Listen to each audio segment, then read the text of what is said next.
What's good, Washington fans? I am just in awe. I am amazed. I'm shocked. I mean, there was no way in the world we should have won that game. We were down by 11 in the fourth quarter or 12 or something like that. But first and foremost, it's not Mother's Day yet, but it is Mother's Day week. And I want to say happy Mother's Day to my wife. Happy Mother's Day to my mom.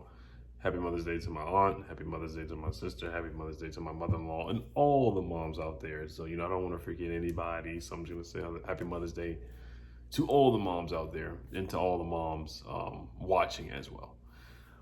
So Bradley Beal 50 points tonight. He was carrying us at one point. Of course, him and Russ. I mean, I think they're the best backcourt in the NBA this year. I think they have been the best backcourt because when you look at James Harden and Kyrie has missed days. He's taken personal days off. James Harden has been injured in and out of the strip club.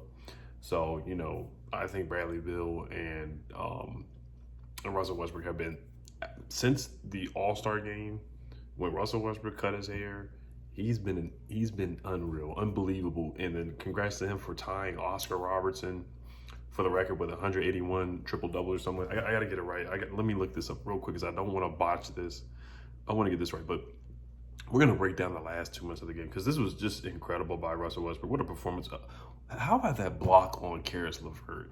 For him to come out of nowhere and block a wide open three from Karis LeVert, I mean, just talk about the determination, the tenacity. Russell, he's the last of a dying breed. He's one of the last people with that Mamba mentality, with that 90s basketball type of mentality where he's just mean. He doesn't like the player that he's playing against. Whenever he plays against the Pacers, this man is unreal. He's played at an MVP level. Like I said, since the All-Star game, he has played at an MVP level.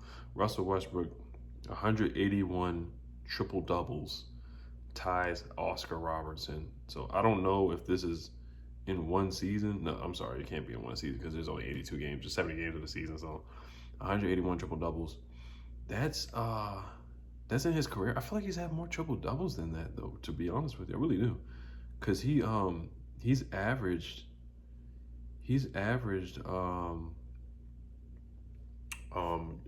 a triple-double this year, so I feel like, he's had more than that in his career. I gotta look at that stat and when I get off of here and just make sure I didn't botch it, but wow. And then a funny joke by my wife was, I was like, we were listening to the game and she was like, Bradley Beal had 50 points. She was like, oh, no wonder he had a busted hamstring. So the injury for him is a hamstring injury. He did hurt his ankle in the first half, but David Aldridge on Twitter tweeted that Bradley Beal tweaked his hamstring. So it's not a sprain, it's not an ankle, it's a hamstring. And those can linger. As we know in football, wide receivers, they get hamstring injuries, they pull the hamstring, and they're out for about a week or two.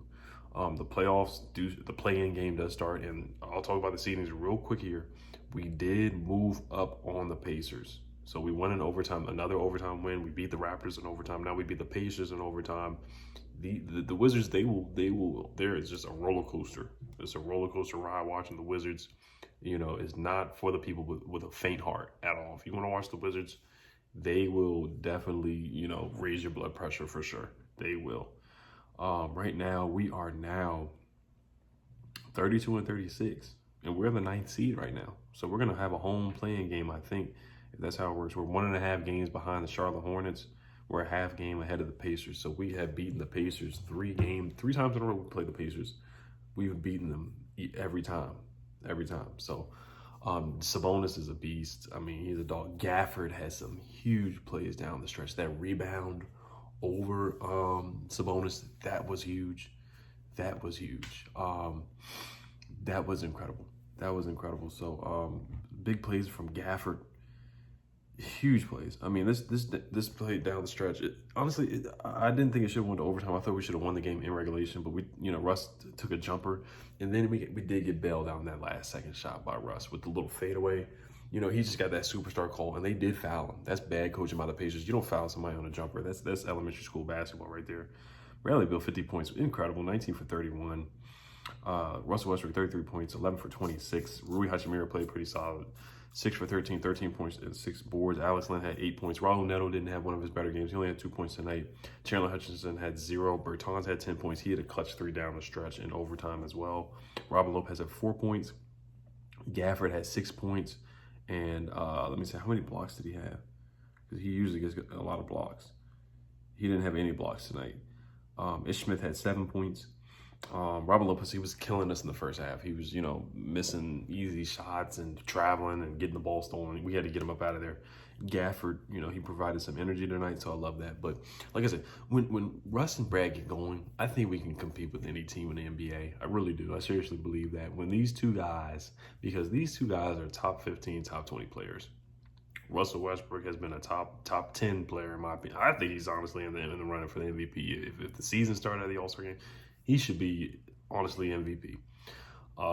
Bradley Beal has played his butt off, almost leading scorer. He's been unstoppable on offense. The way he finishes around the rim, gets to the cup and finishes and shoots the ball, he's been unstoppable. We actually won a game where Bradley Beal scored 40 points tonight. So that's incredible. But Caris LeVert, he missed some crucial free throws down the stretch. We got in the bonus. We took advantage of that. We got fouled on some rebounds. We got fouled on some screens and things like that. So we took advantage of that. We made our free throws down the clutch. For Russell Westbrook to step up there and finally hit his free throws in the clutch, that was huge because we know that he has struggled from the free throw line. To win that game in overtime without Bradley Beal, that was huge as well. Other guys did step up. Russell Westbrook had to take over, of course. But other guys did help out. Russell Westbrook, 33 points, 15 assists, and 19 video game numbers. Like NBA Live numbers, NBA 2K numbers, NBA Jam numbers. The guy Russell Westbrook, he's just incredible. He just leaves you speechless. Now, he will frustrate you with some bad shots here and there. But honestly, this guy is incredible. He really is. Russell Westbrook is very impressive. And we get to see it firsthand because of course, everybody knew Russell Westbrook with Oklahoma City, but we didn't get to watch him on a nightly basis. We didn't get to watch him every game. And tonight, and now he's in D.C., we get to see this man play every single night. And you see the hard work he puts in, the heart, the hustle, the grit, the grind, the tenacity, the competitiveness. It's just so many words you can say about Russell Westbrook. This man, he's just been incredible. He really has. And the trade for him, we're definitely winning the trade right now so far. But this man, Russ, I'm just at a loss for words. My point guard, # why not? This man has been incredible in the second half. Like I said, if he would have played from the first game of the year like this and not injured, we would definitely be a 4th or 5th seed in the East right now. So, once again, the way that it was just a crazy ending to this game, for him to get fouled like that was incredible. It really was. And Russ and Bradley Beal, they're the only reasons why Scott Brooks won Eastern Conference Coach of the Month. So, like I said, we're 32-36. Let's go over the remaining games before we get up out of here, guys. 32-36.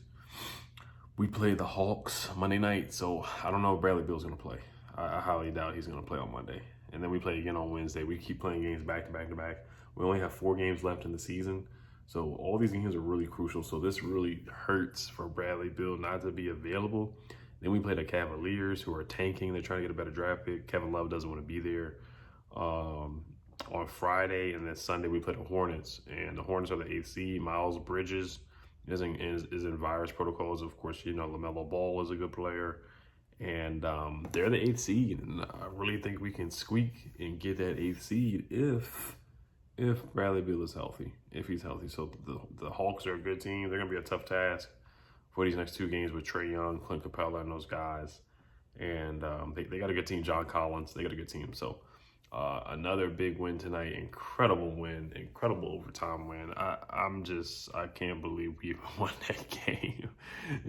Just the mental lapses by the Pacers. And, we didn't execute the best towards the end either. I thought we really honestly should have closed the game out in regulation. It was tied up, and I thought Russ should have just took it to the cup instead of settling for a jump shot. We just have to be better with late game situations. We just have to. We have to be better with decision making down the stretch. And if we do that, then I think we can win at least 2 or 3 games in the first round. I really do. But all right, you guys, hail to the Wizards. Peace.